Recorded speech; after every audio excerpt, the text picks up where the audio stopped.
ছিল আর এদের ভেঙে দেয় যাতে লোকেশন ট্রেস না হয়।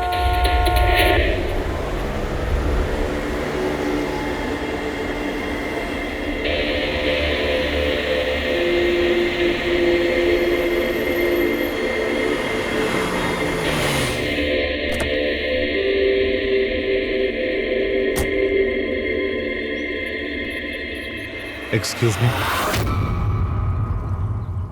আপনি আগে আমি বিক্রান্ত, আর কে ওয়েবস কোম্পানির সিইও, আর ইনি হচ্ছেন আমাদের chief functional officer Malini. Hello sir. কে কে ছিল এই গাড়িতে আপনি জানেন? অভয়, মুরলী আর সঞ্জীব, ওই তিনজন আমাদের টপ এক্সিকিউটিভ ছিলেন। আমাদের অফিসের কাজে সড়কপুর গেছিলেন। দেখুন, আমাদের মনে হচ্ছে যে এই তিনজনকে অপহরণ করা হয়েছে। ও মাই গড। আপনার কিছু ধারণা আছে যে এই কিডন্যাপিং কে করতে পারে? কারোর উপর সন্দেহ আছে আপনাদের? কোম্পানির কি কারোর সাথে কোনো বিবাদ বা ঝগড়া? ম্যাম, সড়কপুর গ্রামের লোকেদের সাথে তো অনেক দিন ধরেই ঝামেলা চলছে, কিন্তু ঝামেলা ঝঞ্ঝাট এসব তো হতেই থাকতো, কিন্তু এত বড় ঘটনা ঘটে যাবে এটা আমরা আশা করিনি। ঠিক আছে, অপহরণ যখন হয়েছে মুক্তিপণের জন্য ফোন নিশ্চয়ই আসবে। যদি আপনাদের কাছে কোনো ফোন আসে আমাদের অবশ্যই ইনফর্ম করবেন। Sure sir. তাছাড়া খুনি তো এখানে কোনো প্রমাণও ফেলে যায়নি, আর কেউ কিছু জানেও না। যতক্ষণ না ওরা কল করবে আমরা কিচ্ছু করতে পারবো না। পঙ্কজ, বডিটাকে ফরেন্সিক ল্যাবে পাঠিয়ে দাও। মেসেজ আছে। কিডন্যাপারদের ব্যাপারে জানতে হলে এই লিঙ্কে চেক করুন। অনেক হলো ইঁদুর বিড়ালের খেলা, এবার বাস। আমাদের জমি, আমাদের মাতৃভূমিকে বন্ধা করার যে অপরাধ আর কে ওয়েবস করেছে, ওর ক্ষতিপূরণ করতে হবে 50 কোটির হিরে। তোমাদের কাছে 2 দিন আছে, 2 দিন। যদি একটু চালাকি করো না। স্যার, এ তো ওকে মেরেই ফেললো। স্যার স্যার এই ভিডিওটা ওরা টিভিতে দেখাচ্ছে। কিন্তু এই ফুটেজ চ্যানেলের লোকেরা পেলো কোথা থেকে? এরকম ধরনের ফুটেজ আপনারা ন্যাশনাল টিভিতে দেখাচ্ছেন? হ্যাঁ, আরে আপনাদের কোনো মানবিকতা বিবেক বলে কিচ্ছু নেই নাকি? হ্যাঁ, অন্তত জনসাধারণের প্রতি দায়িত্বটা বোঝা উচিত ছিল। কিন্তু স্যার, সাধারণ লোকের কাছে খবর পৌঁছে দেওয়াটাও তো আমাদের দায়িত্ব। ব্যাস ব্যাস, এই দায়িত্বের কথা আপনারা বলবেন না, বুঝেছেন? এই দায়িত্ব পালন করতে গিয়েই তো আপনারা ভুলে যান একজনকে খুন করা হচ্ছে, আর আপনারা তার ভিডিও দেখাচ্ছেন, কিন্তু এটা ভেবে দেখছেন না যে ওর মা বাবার কি অবস্থা হবে, ওর স্ত্রীর কি অবস্থা হতে পারে, আর ওর বাচ্চাদের কি অবস্থা হতে পারে। কোনোদিন ভেবেছেন না? ব্যাস, চ্যানেলের টিআরপি বাড়াও, তাহলে আরো টাকা আসবে। স্যার এতটা ভাবিনি, যখনই ফুটেজ পেয়েছি আমরা। কোথায় পেয়েছো ফুটেজ? কোথা থেকে পেয়েছো ফুটেজটা? স্যার, ওই ফুটেজটা আমি পেয়েছিলাম। কোথা থেকে? কেউ দিয়েছিল আমাকে। কে দিয়েছিল? স্যার, ওটা তো আমি জানি না। তার মানে 2 ঘন্টা আগে আমার একটা আননোন নাম্বার থেকে ফোন এলো। উনি বললেন যে ওনার কাছে নাকি আরকেএফস কোম্পানির বিরুদ্ধে প্রমাণ আছে, যে কিভাবে সড়কপুরের ওই জমিগুলো নষ্ট করার পেছনে ওদের হাত আছে। তো আপনি দেখা করেছিলেন? স্যার, দেখা করতে তো গেছিলাম, আর অনেকক্ষণ অপেক্ষাও করলাম, কিন্তু কেউ এলো না। তারপর আমি ওখান থেকে চলে এলাম। হ্যাঁ, যখন আমি আমার গাড়ির কাছে এলাম তখন দেখলাম গাড়ির উইন্ডশিপে একটা এনভেলাপ আটকানো আছে। ওই এনভেলাপের ভেতরে একটা পেনড্রাইভ ছিল। এই সব ফুটেজ আমি পেনড্রাইভ থেকে পাই। স্যার, এই বাইরে আমি কিচ্ছু জানি না। রাস্তা থেকে 3 জন কিডন্যাপ হয় আর মুক্তিপণের জন্য কোনো ফোন আসে না, অথচ এই ফুটেজটা আসে আপনার কাছে। কেন এই ফুটেজটা অন্য কারো কাছে কেন গেল না? স্যার, কারণ এই পুরো ম্যাটার আমি প্রথম থেকেই রিপোর্ট করছি। আরকিউএফস কোম্পানির জন্য গ্রামবাসীর যত অসুবিধা হয়েছে ওই সব আমি কভার করেছি, আর গ্রামবাসীর পক্ষ আমিই রেখেছি। হয়তো সেজন্যই। তাহলে তোমার এটা মনে হয় যে এই সব কিছুর পিছনে গ্রামবাসীদেরই হাত আছে?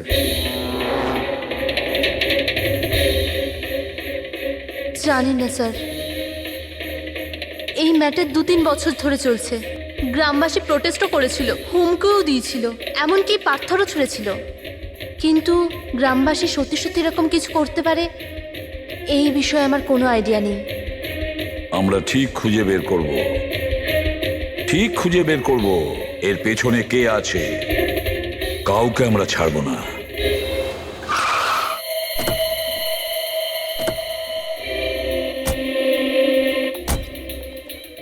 আসুন স্যার।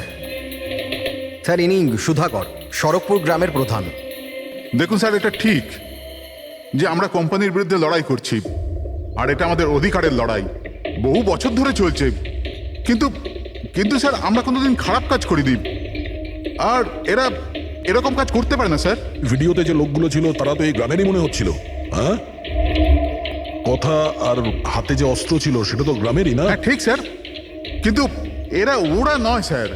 আমি দাবি করে বলছি স্যার, যে কেউ জেনে বুঝে আমাদের গ্রামের লোকদের ফাঁসাতে চাইছে।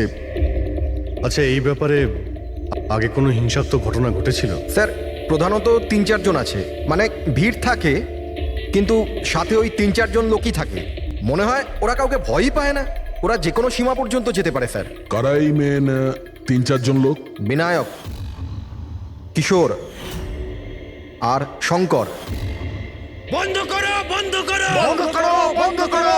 এই অত্যাচার সহ্য করব না, সইব না, সইব না! এই ফ্যাক্টরি আমরা চলতে দেব না। এরাই প্রধান 3 জন। আমরা অনেকবার এদের গ্রেপ্তার করেছি, ওয়ার্নিংও দিয়েছি, কিন্তু কোনো প্রভাব পড়েনি। প্রভাব কি করে পড়বে স্যার? এই কোম্পানির লোকেরা এদের সবকিছু বরবাদ করে দিয়েছে। এরা খারাপ লোক নয় স্যার, আমি জানি তো এদেরকে। এদের সঙ্গে কি হয়েছিল? স্যার, বিনয় লাখ টাকার উপরে ধার নিয়েছিল, কিন্তু ধার মেটাতে পারেনি। মেটাবেই বা কি করে স্যার? ওর জমি, এই ফ্যাক্টরি থেকে বেরোনো কেমিক্যাল আর বর্জ্য পদার্থে জমি পুরো বন্ধা হয়ে গিয়েছিল। জমি বিক্রি করে দিতে চাইছিল, কিন্তু জমি কেনবার জন্য কেউ আসেনি। আর ওই শঙ্কর, ওরও একই অবস্থা হয়েছিল।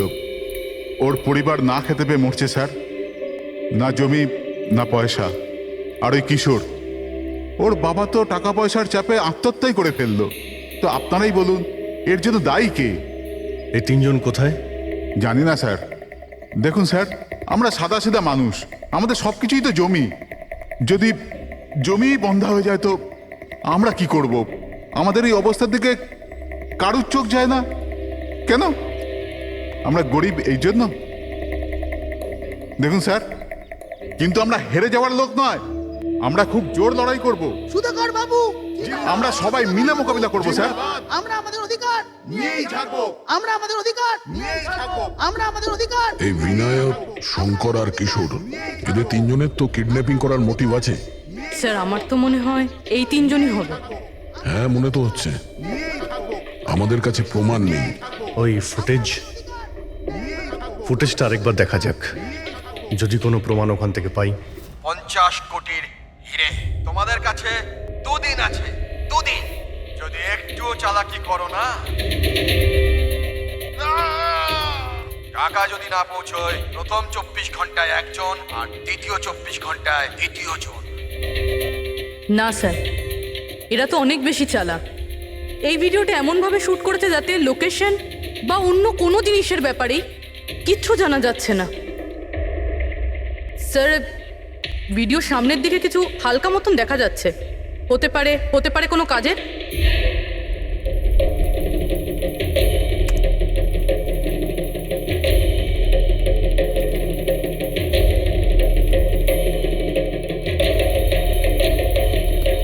পাথর? একটু স্টপ করো, জুম করো।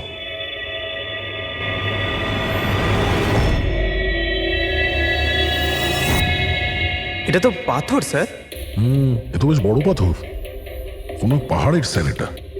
কিন্তু আমার এটা কোনো গুহা বলে মনে হচ্ছে, বা কোনো পোড়ো বাড়ি হয় না? পুরবি চেক করে দেখো তো এই গ্রামের আশেপাশে কোনো গুহা বা পুরনো বাড়ি আছে কিনা। গুহা তো অনেকগুলোই আছে, কিন্তু সবগুলো চেক করতে গেলে তো অনেকটা সময় লেগে যাবে। কিন্তু আমাদের কাছে সময়ই তো নেই, শুধু 8 ঘন্টা পড়ে আছে। আর এই 8 ঘন্টার মধ্যে যদি কিছু করতে না পারি, তাহলে আরো একটা প্রাণ চলে যাবে, আরো একটা খুন হবে। 1 মিনিট, এই পুরবি একটু আরেকবার রিওয়াইন্ড করো তো। হ্যাঁ, এবার প্লে করো, কিন্তু ব্যাকগ্রাউন্ডের শব্দটা বাড়িয়ে দাও, বাকি আওয়াজগুলো বন্ধ করে দাও।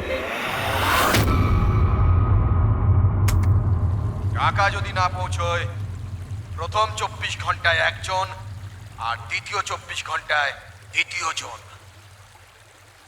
জল, মনে হচ্ছে জলের শব্দ। দেখো তো আশেপাশে কোনো ঝর্ণা বা নদী আছে কিনা।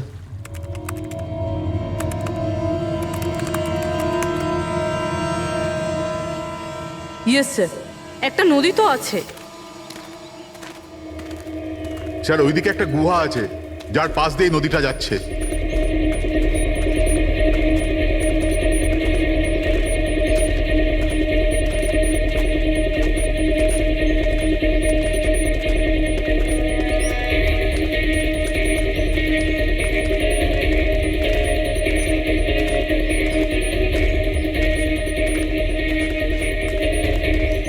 স্যার ওই যে গুহা, ওই দেখুন।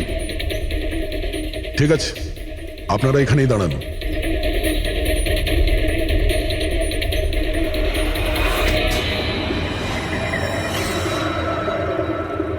চল চল। এখানে তো খুবই অন্ধকার।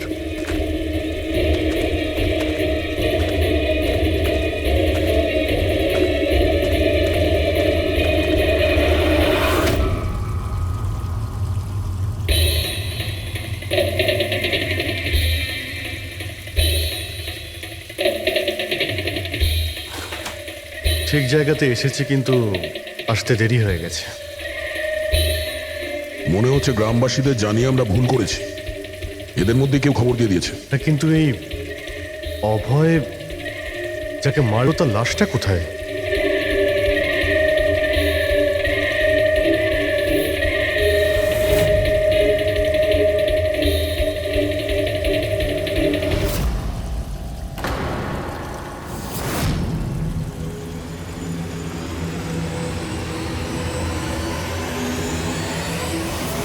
ও no,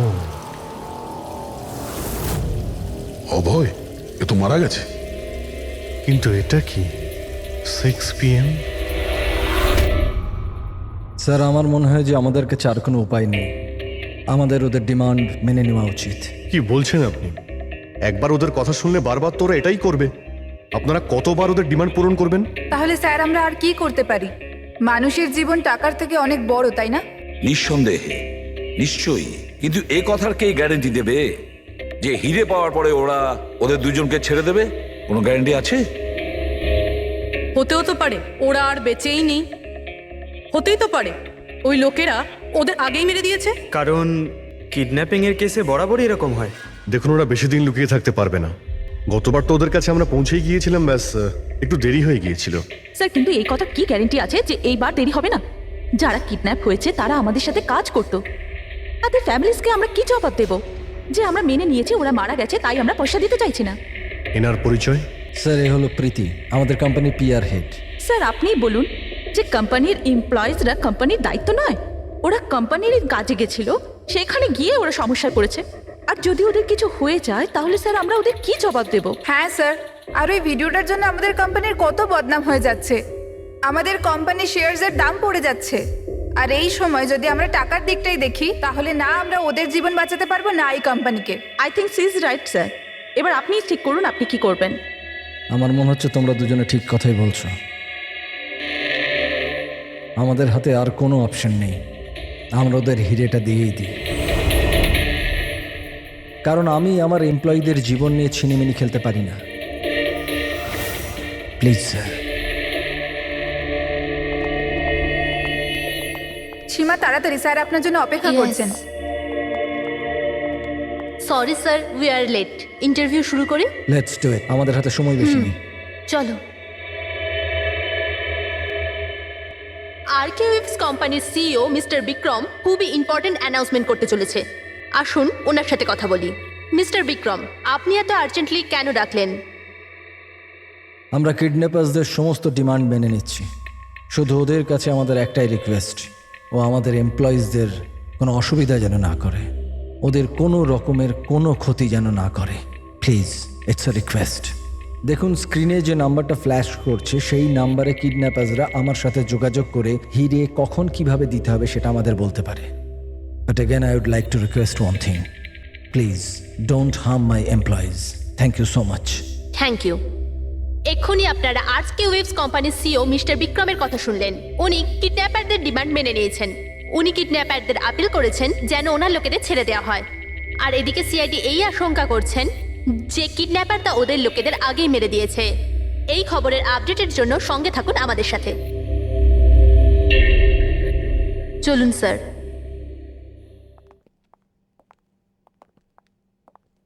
hello sir. Sir interview on air হয়ে গেছে। ঠিক আছে, এই নাম্বারটা তুমি সার্ভিলেন্সে পাঠিয়ে দাও, যে কোনো সময় ওদের ফোন আসতে পারে। হ্যালো, আমি কিডন্যাপার বলছি। কিডন্যাপার?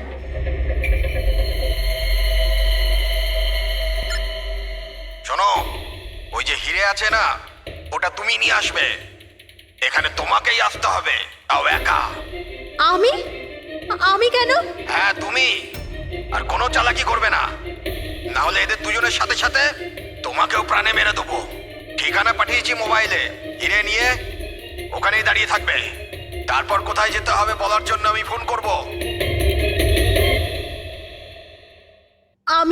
আমি যাব না, আপনারা প্লিজ অন্য কাউকে পাঠিয়ে দিন। দেখো, ভয় পেও না, তোমার কিচ্ছু হবে না, আমরা আছি তো। দেখো, আমাদের ওই দুজন এমপ্লয়ির প্রাণ তো তুমিই বাঁচাতে পারো, আমাদের হাতে দ্বিতীয় কোনো রাস্তা নেই। কিন্তু আমি কেন যাব? হ্যাঁ, যদি ওই লোকগুলো আমাকে মেরে দেয় তো আমার ফ্যামিলির কি হবে? না, আমি যাব না। আমি বলছি তো তোমার কিচ্ছু হবে না, জাস্ট রিল্যাক্স, ওকে? এই ট্যাবলেটটা খেয়ে নাও, এতে তোমার স্ট্রেস কম হবে। নাও।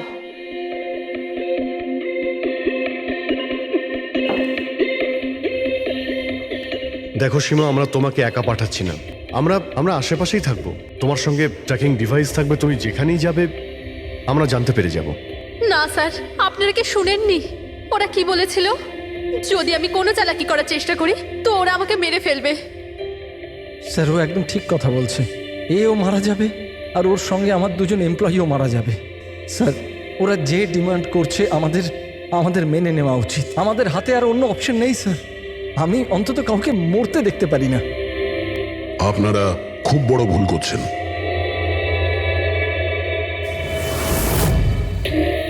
জল জল, কেউ জল তো দিন অন্তত। দেখুন, আমার অ্যাজমা আছে, আমাকে আমার ওষুধটা দিন। আরে ওষুধ নয় তো, আমার চোখটা তো খুলে দাও, আমার দম বন্ধ হয়ে আসছে, প্লিজ আমাকে খুলে দাও।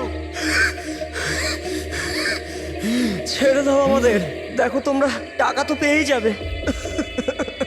চুপ, একদম চুপ। এই নিয়ে যাও ওকে, না হলে প্রাণে মেরে দেবো।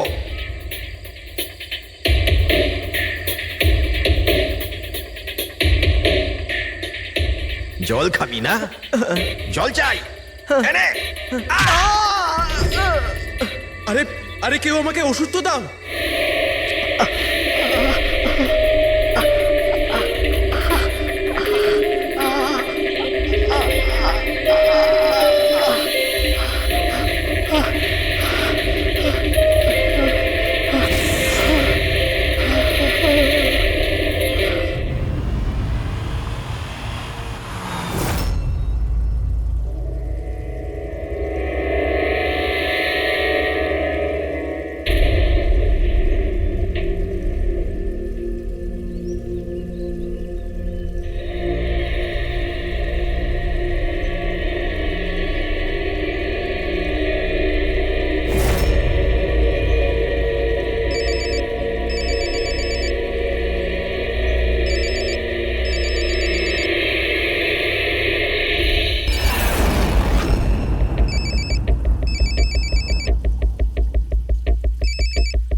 হ্যালো,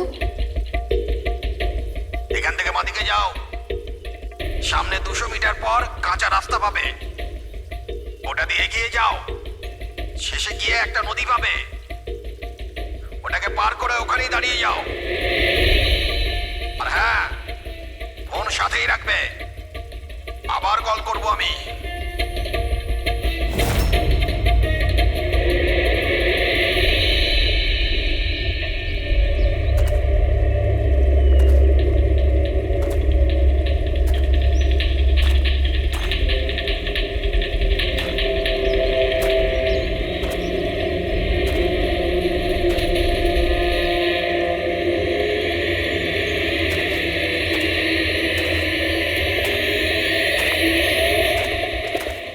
এই সীমার গল্পটা তো এই কেসে নতুন মোড় নিয়ে এলো, তবে পুরবি তোমার আইডিয়া তো কামাল করে দিয়েছে। স্যার, বলো পুরবি, স্যার একটা ক্লু পেয়েছি। কি? এই সীমা এমনি এমনি নিউজটা কভার করছিল না, আসলে এ ওই গ্রাম থেকেই বিলং করে। কি? হ্যাঁ স্যার, পড়াশোনা শেষ করার পর এ শহরে চলে আসে, কিন্তু এর পরিবার এখনো ওই গ্রামেই আছে। আর এই ফ্যাক্টরির জন্যই ওদের অনেক লোকসান হয়েছে। কিন্তু সীমা তো এই কথাটা আমাদের বলেনি। হ্যাঁ স্যার, এরকম তো কোনো কথাই বলেনি ও। সেটাই তো। তার মানে স্যার এই সীমারও তো মোটিভ ছিল এইসব ঘটনায় জড়িত হওয়ার জন্য। হ্যাঁ, হতেই পারে। ওই পেন ড্রাইভটাই ওই পেয়েছিল, ওই কিডন্যাপাররা ফোন কলে ওকেই করেছিল। হ্যাঁ স্যার, আর কিডন্যাপাররাও হিরে পৌঁছানোর জন্য ওকেই বেছে নিয়েছিল। ওই সীমাকে কোথাও একা যেতে দেওয়া যাবে না, ওর ওপর কড়া নজর রাখতে হবে, এমন ভাবে যাতে ও কোনো মতেই বুঝতে না পারে, ও যেন কোনোভাবে জানতে না পারে। আর না ওই কিডন্যাপারদের। হ্যাঁ,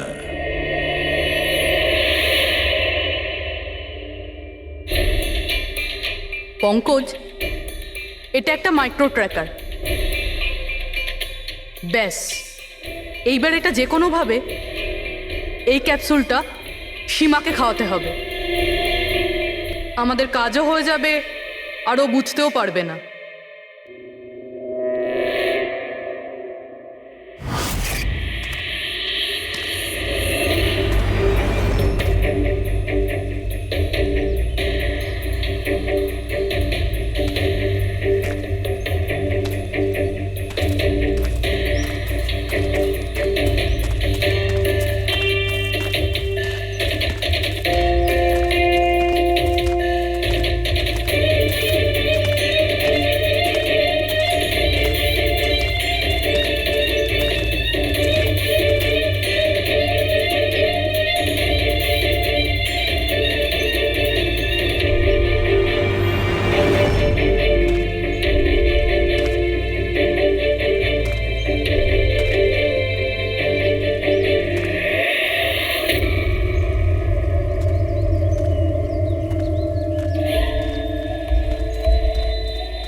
ও তো ওখানে দাঁড়িয়ে আছে।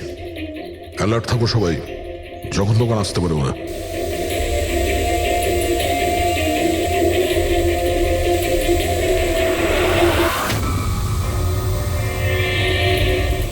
ড্রোন?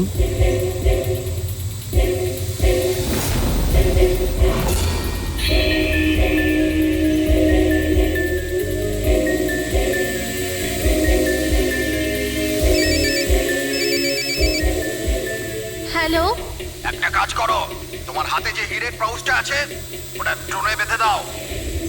কিন্তু যেটা বলেছি ওটাই করো, বেশি নাটক নয়, তাড়াতাড়ি করো।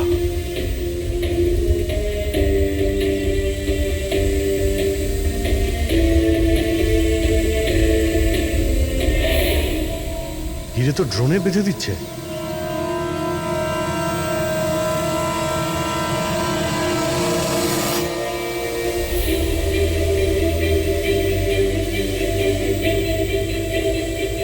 এ তো চলে যাচ্ছে। আরে ভাই, চলে গেলে কিছুই করতে পারবো না।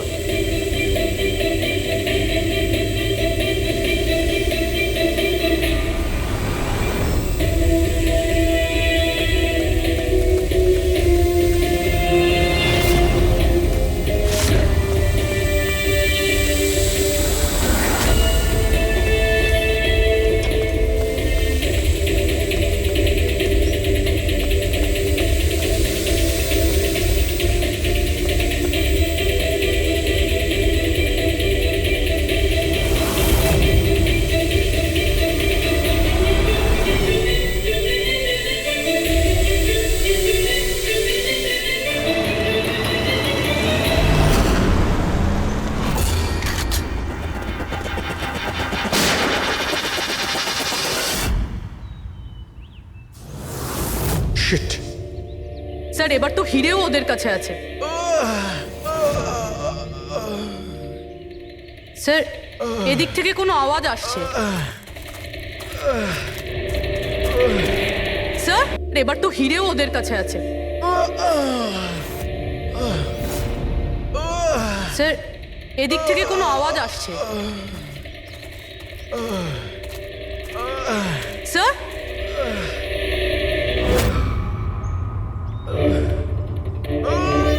সঞ্জীব,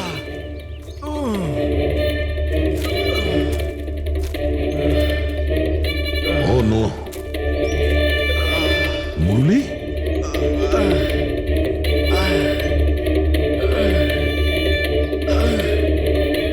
জাকির অন্তত বেঁচে তো আছে, মনে হচ্ছে যাওয়ার সময় ফেলে দিয়ে গেছে। হ্যাঁ মিস্টার বিক্রান্ত, এই সঞ্জীব আর মুরলি এদেরকে আমরা পেয়ে গেছি, কিন্তু ওদের দুজনের অবস্থা খুব খারাপ। আপনারা একটা কাজ করুন, আমাদের কোম্পানির গেস্ট হাউস পাশেই আছে, ওদের ওখানে নিয়ে আসুন। সমস্ত মেডিকেল ফ্যাসিলিটিস ওদের ওখানেই দেওয়া হবে। ঠিক আছে। স্যার এই সঞ্জীব আর মুরলি, কমপক্ষে এদের জীবনটা তো বেঁচে গেল। হ্যাঁ, কিন্তু ওরা কারা ছিল? কারা ছিল ওরা? একজনকে মেরে ফেলেছে ওরা, 50 কোটি টাকার হিরে চুরি করেছে, প্রায় ধরা পড়ে গিয়েছিল কিন্তু ফসকে বেরিয়ে গেল। আর আমরা কোনো সূত্রই পেলাম না, একটাও সূত্র পেলাম না। রবি কিছু জানতে পারলে যে এই তিনজন লোক, বিনায়ক, শঙ্কর আর কিশোর, এই দুদিন কোথায় ছিল? স্যার পুলিশ ওদের ওপর নজর তো রেখেছিল, কিন্তু স্যার এই বিনায়ক এ কিছুক্ষণের জন্য উধাও তো হয়েছিল। আচ্ছা, কোথায় গিয়েছিল কেউ জানে না।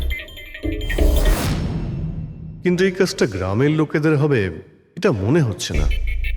গ্রামের লোকেরা কি এইসব ইউজ করতে পারবে, মানে এই ড্রোন এগুলো ইউজ করা? অভিজিৎ, আজকাল এই ড্রোন কেনাটা কোনো ব্যাপার না, ইন্টারনেটে পাওয়া যায়, যে কেউ কিনতে পারে স্যার। যাই হোক, পঙ্কজ তো গেস্ট হাউসে আছে, একবার যদি সঞ্জীব আর মুরলির জ্ঞান ফিরে আসে পুরো ব্যাপারটাই পরিষ্কার হয়ে যাবে। সঞ্জীব আর মুরলি, এবার আমাদের সবকিছুই ওই সঞ্জীব আর মুরলির ওপর রয়েছে।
স্যার, আমি এরা চেঁচানোর শব্দ শুনে আমি এখানে এলাম, আর এখান থেকে কাউকে পালাতে দেখলাম।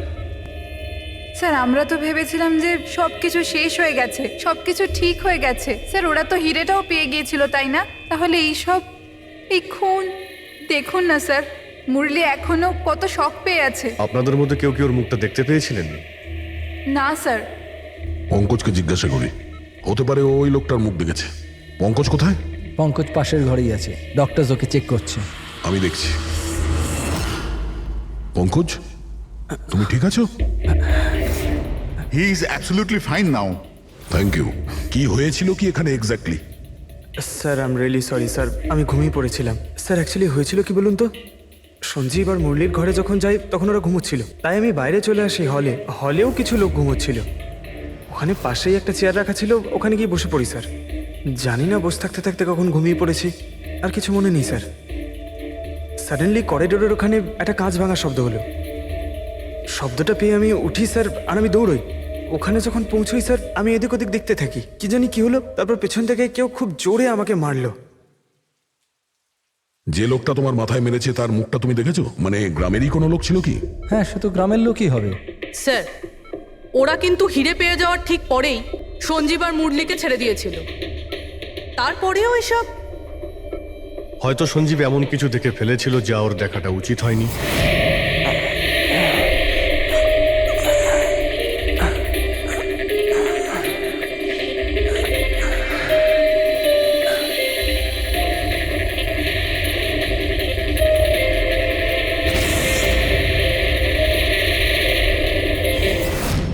ওদের বিপদ হতে পারতো, সেই জন্যে।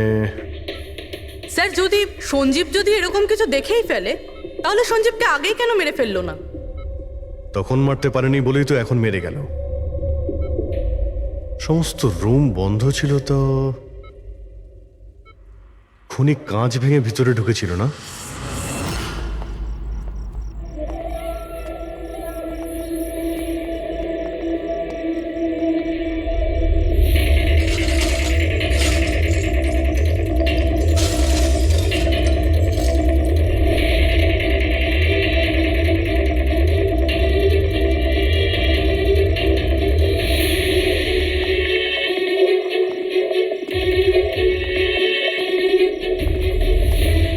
এখন কেমন আছো? কাঁচটা তো বাইরে থেকেই ভেঙে দিয়েছে।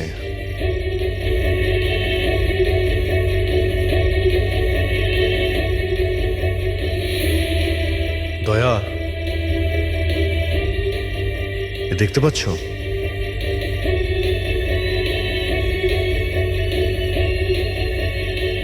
এটাই ব্যাপার। মেরে দিয়েছে, সঞ্জীবকে মেরে দিয়েছে, আর এরা আমাকেও ছাড়বে না। কিচ্ছু হবে না তোমার। যদি মারতেই হতো তোমাকে, তাহলে ও ওখানেই মেরে দিত। সঞ্জীবের কাছে শেষবার কে গিয়েছিল? আগে আমি গিয়েছিলাম, প্রায় 1টার সময় ওর জ্ঞান ফিরেছিল কিছুক্ষণের জন্য। আর জ্ঞান ফিরতেই ও প্রীতির সাথে কথা বলতে চাইছিল।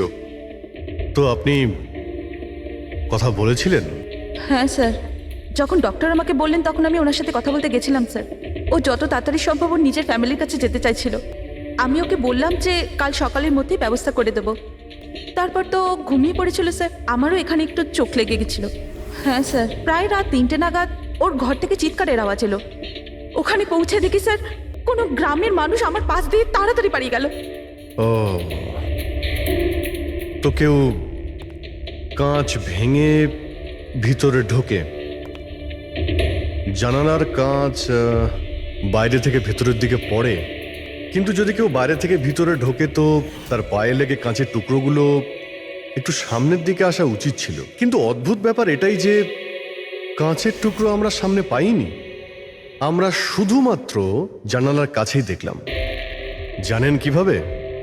ওটা এইভাবে যে কেউ জানলা থেকে ভেতরে আসেইনি, সির্ফ কাঁচ ভেঙে জানলার ও ওখান থেকে পালিয়ে গেছে। এ কিরকম কথা বলছেন আপনারা? যদি কেউ রুমের ভিতরে নাই আসে, তাহলে সঞ্জীবের খুন হলো কি করে? করেনি, খুন সে করেনি। প্রীতিদেবী, আমি আপনাকে একটা প্রশ্ন করব। যদি কেউ বাইরে থেকে ভিতরে না আসে, তাহলে রাত 3টের সময় আপনি কাউকে ভিতর থেকে বাইরে যেতে কি করে দেখলেন?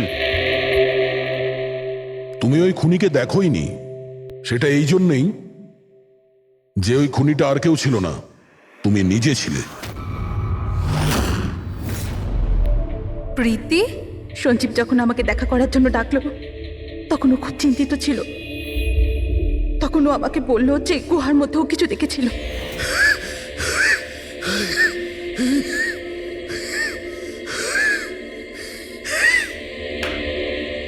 আরে কেউ জল তো খাওয়াও।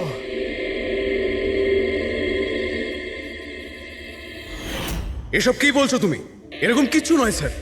এটাই সত্যি, আর এখন মিথ্যে কথা বলে কোনো লাভ নেই। সঞ্জীব সত্যিটা জেনে গেছিল যে মুরলি কিডন্যাপ হয়নি, বরং ও নিজেই এই প্ল্যানের সাথে যুক্ত ছিল। ও গিয়ে পুলিশকে সমস্ত কথা বলে দিতে চাইছিল। আমি ওকে বললাম আমরা কাল সকালে গিয়ে মিডিয়া আর পুলিশকে সব কিছু বলে দেব। আর ও গিয়ে শুয়ে পড়ল। ও বেচারি জানতোই না যে ওই মুরলির সাথে তুমিও এই ঘটনায় যুক্ত ছিলে। স্যার আমাদের প্ল্যান একদম পারফেক্ট ছিল। 50 কোটি টাকার হিরে আমাদের পকেটে ছিল আর কেউ কিছু জানতও না, কিন্তু সঞ্জীব শেষ মুহূর্তে সব কিছু বিগড়ে দিতে চাইছিল। তাহলে আমি কি করতাম স্যার? এই জন্য যাদের দিয়ে আমি কিডন্যাপিং এর নাটক করিয়েছিলাম ওদের মধ্যে একজনকে আমি আবার ডেকে পাঠিয়েছিলাম আর ওকেই বলেছিলাম জানলার কাজটা বাইরে থেকে ভেঙে দিতে, যেটা দেখে মনে হয় যে গ্রামের লোকেরা বাইরে থেকে এসে ভেঙেছে। আর এখানে মুরলী সঞ্জীবকে খুন করে। অপরাধী যতই চালাক হোক না কেন, একটা ভুল অবশ্যই করে, আর সেই ভুল যা তাকে জেলের গরাদের পিছনে নিয়ে যাওয়ার জন্য যথেষ্ট হয়। যেমন তোমরা এবার তোমাদের বাকি জীবন কাটবে জেলের ভিতরে।